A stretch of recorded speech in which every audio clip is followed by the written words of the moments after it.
आज राहुल को घर आने में बहुत देर हो गई थी। रोज़ तो टाइम से घर आ जाते थे, लेकिन आज पता नहीं क्यों बहुत लेट हो गए। ऐसा सोचते सोचते मुझे नींद आ गई और कुछ देर बाद राहुल ने दरवाज़ा खटखटाया तो मैंने दरवाज़ा खोला। राहुल घर के अंदर आ गए, लेकिन मेरे से कोई बात नहीं की और उनके तेवर बहुत गर्म दिख रहे थे। मैं देखते ही समझ गई कि ज़रूर कोई बात हुई है जिसकी वजह से वह गुस्सा है। वह घर के अंदर आते ही मेरी बेटी राधा के कमरे में चले गए। कमरे में राधा नहीं मिली तो और ज़्यादा गुस्से में आ गए और मुझ पर ज़ोर ज़ोर से चिल्लाने लगे कि राधा इतनी रात को कहाँ गई है। मैंने बोला कि यहीं घर में कहीं होगी, आप ऐसे क्यों मुझ पर चिल्ला रहे हो। फिर वह घर में और घर के बाहर गली में राधा को ढूंढने लगे। राधा बाथरूम गई हुई थी। वह बाथरूम से बाहर निकली। राधा को देखते ही राहुल का गुस्सा सातवें आसमान पर पहुंच गया। राधा का हाथ पकड़कर उसको दूसरे कमरे में ले गए। राधा चिल्लाते हुए राहुल से अपना हाथ छुड़ाने लगी, लेकिन राहुल गुस्से में था। उन्होंने अपनी बेटी को बड़ी बेरहमी से कमरे में धक्का दे दिया। इस दौरान मैं बहुत ज़ोर ज़ोर से चिल्ला रही थी। मेरी आवाज़ें घर से बाहर तक जा रही थी। मैं राहुल को चिल्ला चिल्ला कर कह रही थी कि आप जवान लड़की के साथ ऐसा क्यों कर रहे हो, उसको कमरे में बंद क्यों कर दिया। तुम चुप रहो, जिस बात के बारे में जानती नहीं हो उसके बारे में बीच में मत बोलो। राहुल अभी भी बहुत गुस्से में थे।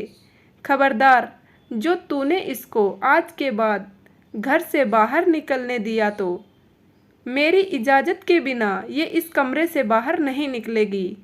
अब ये इसी कमरे में बंद रहेगी, ना ये घर से बाहर जाएगी और ना ही इससे कोई मिलेगा। राहुल को इतने गुस्से में देखकर मैं बहुत डर गई। मुझे तो शक हो रहा था कि राधा राहुल की सगी बेटी भी है या नहीं। दरअसल मैं राधा की सौतेली माँ हूँ। उसके बाप ने मेरे से दूसरी शादी की थी। राधा की पहली माँ मर चुकी थी, जबकि वह अपनी माँ को याद करके बहुत रोती थी। मैंने उसे अपना प्यार देने की बहुत कोशिश की, लेकिन लाख कोशिश के बाद भी वह मुझसे घुल मिल नहीं सकी। वह थी तो मेरी सौतन की बेटी, उससे मेरा क्या मुकाबला। उसको कमरे में बंद देखकर मेरा दम घुटता। मैंने राहुल से बहुत मिन्नतें की कि राधा को कमरे से निकाल दें, मगर उन्होंने मेरी बात नहीं मानी। उस दिन राधा अपने कमरे में चिल्ला रही थी। मैं खाना देने गई तो मेरे पाँव पकड़ लिए। मम्मी, भगवान के लिए मुझे यहाँ से निकाल दो। पापा से पूछो आखिर मेरा क्या कसूर है। मेरी गलती तो बताए कि मैंने किया क्या है कि उन्होंने मुझे कमरे में बंद कर दिया। क्या मैं अपनी सहेलियों से भी नहीं मिल सकती। वह मेरे पैरों में पड़ी रो रही थी। मुझे उस पर बहुत तरस आ गया। बिन माँ की औलाद भी जमाने के हाथों कितनी रुस्वा होती है। मैं तुम्हारे लिए क्या कर सकती हूँ बेटी।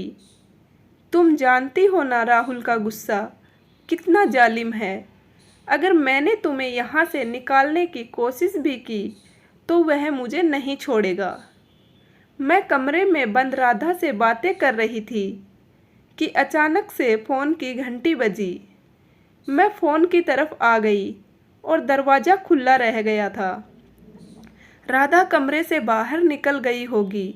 मैं फ़ोन पर बातें करने लगी। मेरी ननद का फ़ोन था। कह रही थी कि बेटे का रिश्ता पक्का कर दिया है, 1 महीने बाद शादी है, आप लोगों को ज़रूर आना है। ननद की तरफ से शादी की खबर सुनकर मैं सोचने लगी कि राधा को भी अपने साथ शादी में लेकर जाऊंगी। उसके पापा इतने करीबी घर की शादी में जाने से नहीं रोकेंगे। तभी मेरी नज़र राधा के कमरे की तरफ गई तो देखा कि वो कमरे में नहीं थी। मैं डर गई और जल्दी से उसके कमरे में गई तो देखा कि वो कमरे में फर्श पर औंधे मुँह पड़ी रो रही थी। पर उसके हाथ में एक कागज़ का टुकड़ा था। मैंने बड़ी मुश्किल से उसे वहाँ से उठाया, मगर राधा अपने कमरे से निकलने को तैयार नहीं थी। फिर मैंने ताला लगा दिया। रात को राहुल आए और राधा का हालचाल पूछा, तो मैंने बता दिया कि उसका दम घुट रहा है। राहुल बोले, ये यहाँ से निकल ना पाए, इसलिए खिड़की को भी लॉक कर दो। मैं इस मामले में बिल्कुल भी बर्दाश्त नहीं करूँगा कि मेरी बेटी के बारे में कोई बात करे। अच्छा होगा कि तुम इसे संभाल लो, वरना मुझसे किसी तरह की उम्मीद मत रखना। मुझे अपनी पति की भी लाज रखनी थी और अपनी बेटी को भी इस जुल्म से निकालना था। मैंने बोला, ठीक है, लेकिन अगले महीने ही ननद के बेटे की शादी थी। मैंने राहुल से बात की कि अगर हम राधा को शादी में लेकर नहीं जाएंगे तो वो लोग हमसे 100 तरह के सवाल करेंगे, हमारी बदनामी होगी, और अच्छा होगा कि आप राधा को भी जाने दें। अगर उसे रोकेंगे तो ये इल्ज़ाम हमारे ही सर आएगा। वह बोले, बिल्कुल सही बात है, तुम ठीक कह रही हो, लेकिन इस बात का ध्यान रखना कि राधा कहीं जाने ना पाए। अगर ऐसा हुआ तो मैं तुम्हें नहीं छोड़ूंगा। राहुल के तेवर अभी भी बहुत तीखे थे, मगर उन्होंने मुझे नहीं बताया कि राधा का कसूर क्या था, जो कि उन्होंने उसे कमरे में बंद कर दिया था। खैर, मैं और राधा बड़ी बेसब्री से शादी का इंतज़ार कर रहे थे। अगला हफ्ता कौन सा दूर था, हम लोगों को वीरवार को ही शादी में जाना था। शादी के घर में खूब चहल पहल थी। राहुल की इजाज़त से मैं राधा को भी ले गई थी। राधा ने बताया कि वह अपनी सहेलियों से मिलना चाहती है। मैंने अपनी निगरानी में उसकी सहेलियों से मिलवाया, पर वह कभी इधर कभी उधर नज़रें घुमा रही थी। उसका अंदाज बता रहा था कि वह किसी को कुछ बताना चाहती है, मगर मेरी मौजूदगी में ऐसा नहीं कर सकती थी। आखिरकार 2 दिन बड़े आराम से गुजर गए। तीसरे दिन बारात में लड़की वालों के घर जाना था। तकरीबन शाम के 7 बजे थे। सब लोग बारात के लिए निकल रहे थे। हम लोग भी गाड़ियों में बैठ रहे थे कि मैंने देखा कि राधा चुपके से लोगों से नज़र छुपाकर भीड़ से निकल गई थी।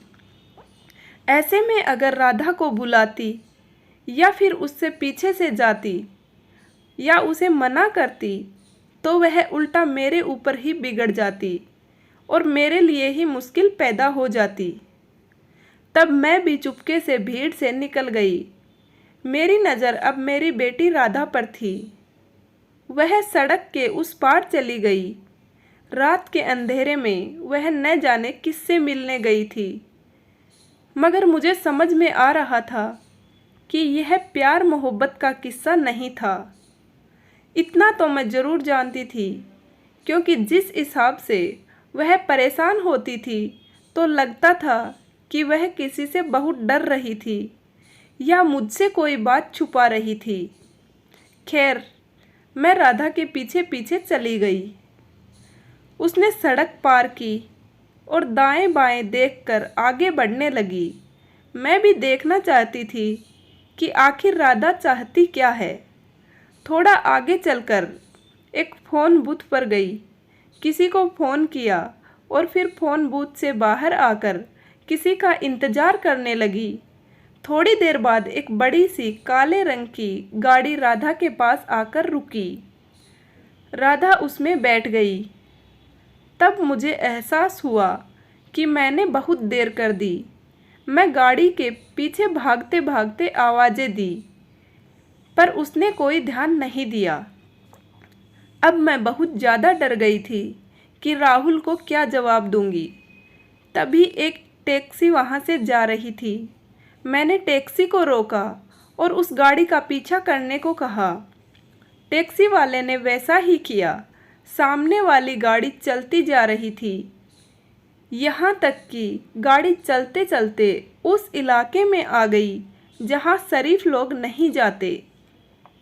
मैं यह देखकर हैरान रह गई कि मेरी बेटी ऐसा काम भी कर सकती है कि रात के अंधेरे में उस जगह आए जहाँ का शरीफ लोग नाम भी नहीं लेते और जाना भी पसंद नहीं करते। मगर मैं मजबूर थी। मेरी बेटी वहाँ जा रही थी। टैक्सी वाला भी समझ गया था कि यह कौन सा इलाका है।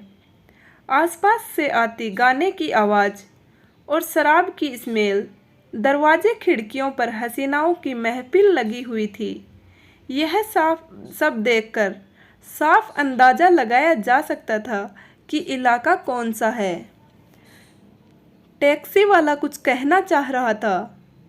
गाड़ी आगे बढ़ती जा रही थी, यहाँ तक कि वह एक खूबसूरत बंगले के सामने जाकर रुक गई। बड़ा आलीशान घर था। उसके आगे 2 सिक्योरिटी गार्ड भी थे, पर घर के सामने का माहौल बड़ा अजीब था।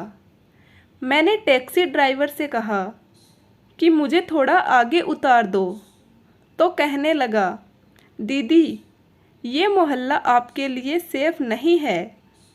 आप शरीफ घराने की औरत लगती है। मैं तो आपसे यही कहूँगा कि आप वहाँ मत जाइए, वरना आपके लिए मुश्किल पैदा हो सकती है। मैं जानता हूँ कि आप उस लड़की या उस आदमी के पीछे आई हैं, लेकिन ये जब यहाँ से निकले तब आप बात कर लीजिए। अंदर जाना सही नहीं होगा। ड्राइवर की बात सही थी। मैं उस माहौल में कभी नहीं गई थी, तो बाहर ही रुक गई। राधा का इंतज़ार करने लगी, मगर बंगले के सामने खड़े 2 गार्ड ने हमें देख लिया था और हमें यहाँ से जाने को कहने लगे। तब ड्राइवर ने बॉडीगार्ड से बचने के लिए किसी मशहूर आदमी का नाम ले लिया और कहा कि उसका इंतज़ार कर रहा हूँ। तब बॉडीगार्ड की नज़र मुझ पर पड़ गई, मगर उन्होंने मुझे कुछ नहीं कहा। आखिरकार हम लोग वहाँ कितनी देर रुक सकते थे? 1 घंटा गुजर गया। अभी तक राधा बाहर नहीं आई थी। मेरे हाथ पैर फूलने लगे। ड्राइवर से कहा कि मुझे वहाँ जाकर पता करना होगा कि मेरी बेटी कहाँ गई। वह बोला, ये लोग बहुत गर्म दिमाग हैं। एक बार जो यहाँ चला जाता है, उसके लिए बाहर के रास्ते बंद हो जाते हैं। अच्छा यही होगा कि आप घर चली जाएं। ड्राइवर की राय पर मैं वहाँ से आ तो गई, पर मेरे दिल की दुनिया लुट गई थी। समझ नहीं आ रहा था कि मैं राहुल को क्या जवाब दूंगी। तब मैंने अपनी एक सहेली को राजदार बना लिया और उसे बताया कि राधा उस जगह गई है। तब मेरी सहेली बोली कि ऐसे मामलों में लड़कियां लड़कों पर भरोसा कर लेती हैं, जो उन्हें ठिकानों तक ले जाते हैं और फिर उनकी ज़िंदगी तबाह कर देते हैं। मेरे हिसाब से राधा के साथ भी ऐसा ही हुआ था। लेकिन अच्छी बात यह है कि तुम वहाँ का पता जानती हो। उसे हम वहाँ से ला सकते हैं और पुलिस की मदद से कार्यवाही भी करवा सकते हैं। मगर मैं जानती थी कि राधा किसी से प्यार नहीं करती। वह अपने माँ बाप को ज़रूर बताती अगर किसी लड़के से उसे शादी करनी होती। लेकिन राधा और राहुल के बीच कुछ ऐसा था जिस पर वो मेरे सामने बात नहीं करते थे। अब मैं राहुल का इंतज़ार करने लगी। वो देर रात बारात से आए और शादी की कुछ रस्में की और वहाँ से फ्री होकर बोले कि अब हमें चलना चाहिए। यहाँ ज़्यादा देर रुकना ठीक नहीं है। गाड़ी में बैठने लगे तो बोले, राधा कहाँ है? मैंने सारी बात राहुल को बताई। मेरी बात सुनकर गुस्से से पागल हो गए और मुझे बहुत भला बुरा कहा और अपना सर पकड़कर बैठ गए। मुझे बहुत पछतावा हो रहा था कि मैंने ये क्या कर दिया। डरते डरते मैं बोली कि हमें थाने चलना चाहिए। भले बदनामी हो, पर हमारी बेटी तो वापस आ जाएगी।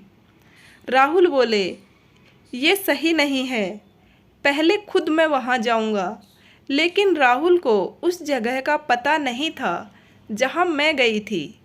मगर मेरी हैरानी की इंतहा उस वक्त ना रही जब राहुल बोले कि मैं जानता हूँ कि वह लीलाबाई के मशहूर बाजार में किसके पास गई है, और यह भी जानता हूँ कि क्यों गई है।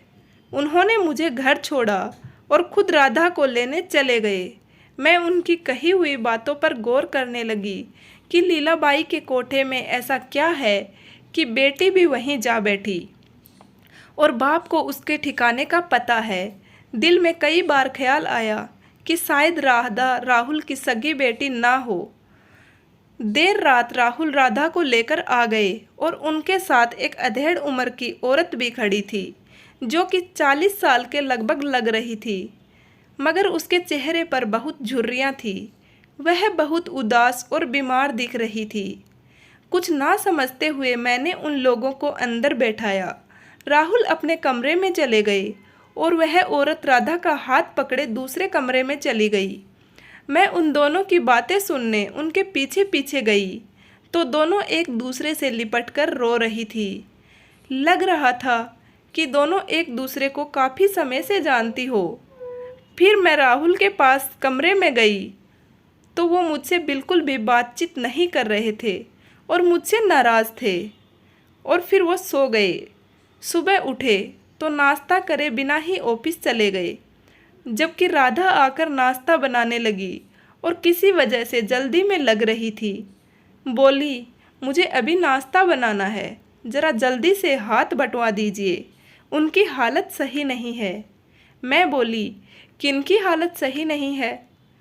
अब जल्दी करे, ज़्यादा ना देर ना करे, ना बातें बनाए। मैंने उसे चाय बना कर दी। वह चाय लेकर किचन से चली गई, फिर भागती हुई पानी का गिलास लेकर गई। अभी उसे गए 2 मिनट ही हुए थे कि उसके कमरे से चीखने की आवाज़ें आई। मैं भागती हुई गई तो देखा वह उस औरत के सीने पर सर रखकर रो रही थी, जबकि औरत का सर एक तरफ को लटका हुआ था और उसकी आंखें पत्थर हो गई थी, यानी कि उसकी मौत हो गई थी। मैंने राधा को बड़ी मुश्किल से संभाला। उस औरत की ज़िंदगी की सांसें अब पूरी हो गई थी। मैंने राहुल को फ़ोन करके सब बताया। उन्होंने गुस्से में कहा कि मैं किसी को उस बात के बारे में ना बात करूं और ना ही राधा को चीखने चिल्लाने दूं, बल्कि उसे भी सब्र करने को कहा।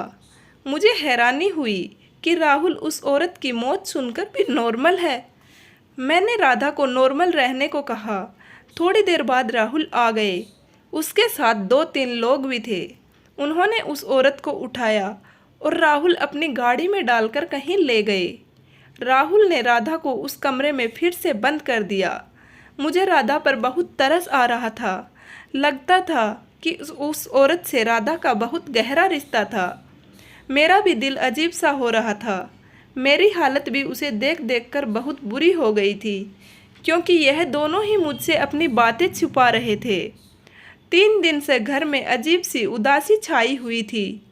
थोड़ी देर बाद आकर राधा का दरवाज़ा खोला तो वह मुझसे लिपट कर फूट फूट कर रोने लगी। मेरी बच्ची, क्या हुआ है तुम्हें? तुम और राहुल मुझे कुछ क्यों नहीं बताते? बताओ तो सही कि वो औरत कौन थी।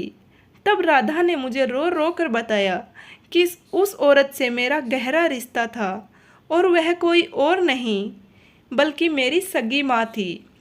ये सुनकर मेरे पांव तले से ज़मीन खिसक गई कि राहुल ने तो मुझसे कहा था कि उनकी पहली पत्नी की मौत हो गई। इस बात का मेरे दिल पर बहुत सदमा पहुंचा। राहुल ने मुझे झूठ क्यों बोला था? उस वक्त राधा को तसल्ली देना ज़्यादा ज़रूरी था। शाम तक वह संभल गई। रो रो कर उसने अपना बहुत बुरा हाल बना लिया था। राहुल आए तो मैं उनसे पूछने लगी कि आपने मुझसे इतनी बड़ी बात क्यों छिपाई? राहुल बोले, मैं छुपाना नहीं चाहता था, लेकिन बात कुछ ऐसी थी कि मैं उस औरत से बहुत नफरत करता हूँ जिसने मेरी बेटी का भी ख्याल नहीं किया और अपनी शादी के कुछ ही महीने बाद वापस अपने कोठे पर चली गई। तुम जानती हो, मेरी पत्नी तवाइफ थी। मैं इज्जत से उसको अपने घर शादी करके लाया था।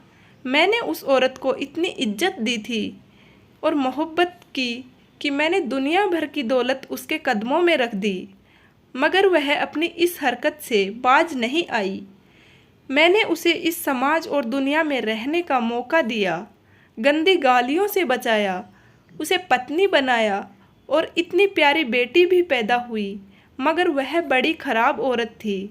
उसने अपनी बेटी का भी ख्याल नहीं किया, बल्कि उसने उसे भी अपनी इस हवस के शिकार में धकेलना चाहा।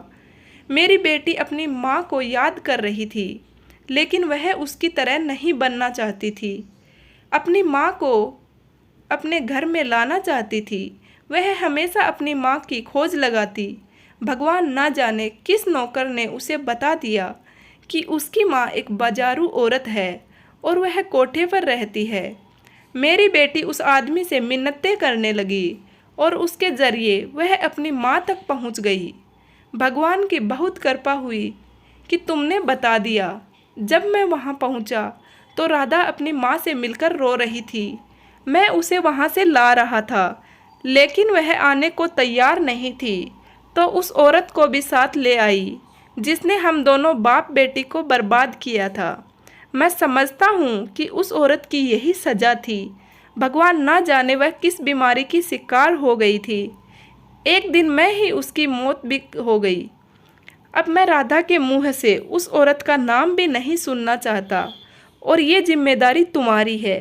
राहुल ने यह कहकर मेरे कंधों पर बहुत बड़ा बोझ रख दिया और मैं आज भी यही सोचती हूँ कि अपनी बेटी के दिल में अपनी जगह कैसे बनाऊँ।